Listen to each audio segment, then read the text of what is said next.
तर बघा आज आपण या ठिकाणी मंत्रिमंडळाची निर्मिती कशी होते बरोबर आहे ते आपण बघणार आहोत किंवा बहुमत काय असतं ते आपल्याला काय करायचंय अभ्यासायचं. आता उदाहरणार्थ आपण या ठिकाणी महाराष्ट्र राज्य घेऊ. काय घ्यायचंय मला? महाराष्ट्र राज्य. या महाराष्ट्र राज्य जर आपण घेतलं तर त्याच्यामध्ये मुख्यमंत्री कसा निवडला जातो, त्यानंतर मंत्रिमंडळ कसं स्थापन होतं किंवा सरकार स्थापना म्हणजे मंत्रिमंडळ निर्माण करायचं म्हटलं तर आपलं काय करायचंय, सरकाराची निर्मिती कशी होते. बघा या ठिकाणी घेऊया आपण उदाहरणार्थ विधानसभा.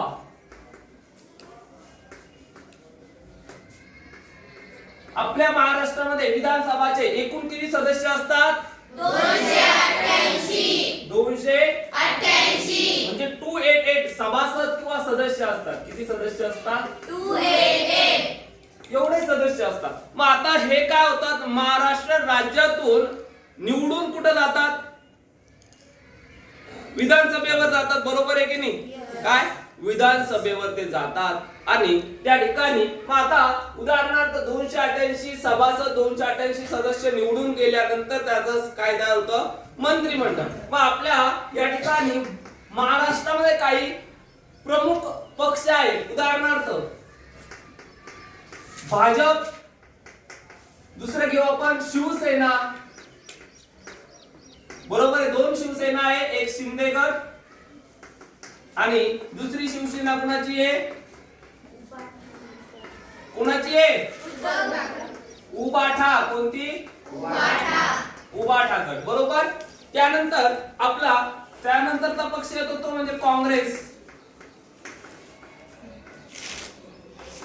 पुढे गेलो आपण, काँग्रेस नंतरचा पक्ष कोणता येतो बाळांनो? राष्ट्रवादी. राष्ट्रवादी सुद्धा 2 झालेले आहे. एक आहे शरदचंद्र पवार गट आणि दुसरी जी राष्ट्रवादी आहे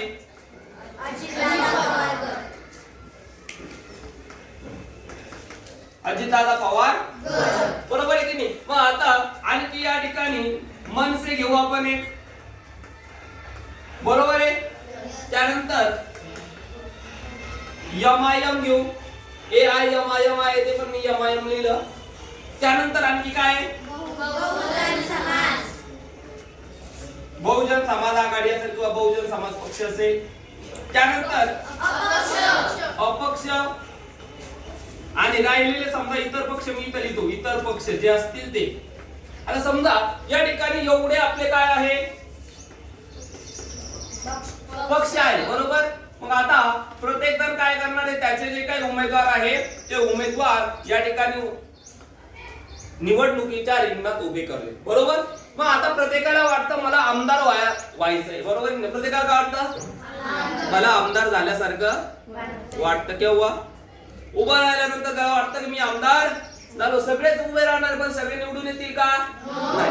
मग आता समजा भाजपाने या ठिकाणी भाजपाचे जे काही असेल ते 90 निवडून आले. किती आले? 90 निवडून आले. मग भाजपाचे 90 आले. शिंदे सेनाचे 30 निवडून आले. किती आले? 30. त्यानंतर उबाटा गटाचे किती निवडून आले? समजा 20 धरले आपण. त्यानंतर काँग्रेसचे किती घ्यायचे बोला? 10 घेऊ. राष्ट्रवादी गट जो आहे तो राष्ट्रवादी शरद पवार गट याचे 20 घेऊ. 30 घ्यायचे. 30 घेतले. याचे 30 याचे पण 30च घेऊ. मनसेचे किती घ्यायचे? 15 आहे. 10 घेऊ आपण. निवडून येत नाही ते कमी घेतले मी थोडेसे. त्यानंतर एमआयएम चे 20 घेतले. बहुजन समाजाचे 15 इथं पण 10 घेऊ. अपक्ष आता किती झाले बघा? 9 1 10 12 13 14 140 150 160 170 180 190 200 210 220 240 250 म्हणजे त्या 250. त्याच्यानंतर आपल्याला 38 घ्यायचे बरोबर. मग अपक्ष 19 आणि इतर 19 झाले का? तेवढे झाले का बघून घ्या का? 9 9 18 चला एक 9 1 10 11 12 13 14 15 16 17 18 19 20 21 22 23 24 25 26 27 28 किती झाले? 228. आता या ठिकाणी बहुमतासाठी आपले पूर्ण सदस्य किती आहे? बहुमत जर पाहिजे पाहिजे, एखाद्या पक्षाला बहुमत पाहिजे असेल तर किती पाहिजे रे? 144. कुणाकडे आहे का 144? एकाकडे पण नाही 144. एकाकडे पण नाही. मग अशा वेळेस काय करावं लागेल आता? त्या ठिकाणी त्यांना समन्वय करावा लागेल, युती करावी लागेल, आघाडी करावी लागेल. मग भाजप जो होता, भाजपाकडे सगळ्यात जास्त पक्ष काय आले, मेंबर होते. मग भाजप पडणार आहे, माझ्याकडे सगळ्यात जास्त आहे. कुणाकडे? 90 होते त्याच्याकडे, 90. मग आता त्याच्याकडे 90 होते. त्याने विचारलं बाबा शिंदे सेनेला, बाबा आमच्या सोबत येणार का? शिंदे सेना म्हटलं आपलं तर काही सरकार बनत नाही, यांच्याकडे जाऊ आपण. मग शिंदे सेना गेली तिथं. कोण? शिंदे सेना म्हणजे शिवसेना शिंदे गटाची 33, बरोबर. त्यानंतर अजित पवारच्या गटांना विचारलं, ते पण गेले तिथं. कोणती? राष्ट्रवादी गेली. कुणाची? अजित पवार. ते पण 30 गेले. आता किती झाले? किती होतात? झाले का 150? त्यांना गरज कितीची होती? 144. आता बहुमत झालं की नाही? पण काय झालं? तिघांचं बहुमत झालं, भाजप, शिंदे सेना आणि राष्ट्रवादी. मग या ठिकाणी यांची युती तयार झाली. काय? युती. म्हणून त्याला काय म्हटलं गेलं? युतीचे सरकार. मग आता युतीचं सरकार तयार झालं. मग आता या ठिकाणी पुन्हा प्रश्न पडतो, मुख्यमंत्री कुणाचा निवडायचा? काय? मग ज्याच्याकडे जास्त पॉवर, ज्याच्याकडे जास्त संख्याबळ, त्याला थोडं प्राधान्य राहील की नाही? इथं भाजप काय म्हटलं, माझ्याकडे 90 आहे, मला प्रस्ताव काय पाहिजे? मुख्यमंत्री पद पाहिजे. मग भाजपाने ठरवलं, मग मुख्यमंत्री कुणाचा झाला?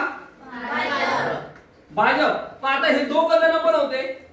मग आता दोघं जण होते, म्हणजे दोघांनी नाराज करायचं नव्हतं त्यांना. मग त्यांनी काय केलं? 2 पद केले, उपमुख्यमंत्री. 2 उपमुख्यमंत्री. काय? उपमुख्यमंत्री. एक घेतला शिंदे सेनाचा आणि दुसरा घेतला राष्ट्रवादी. अजित पवार. कोण?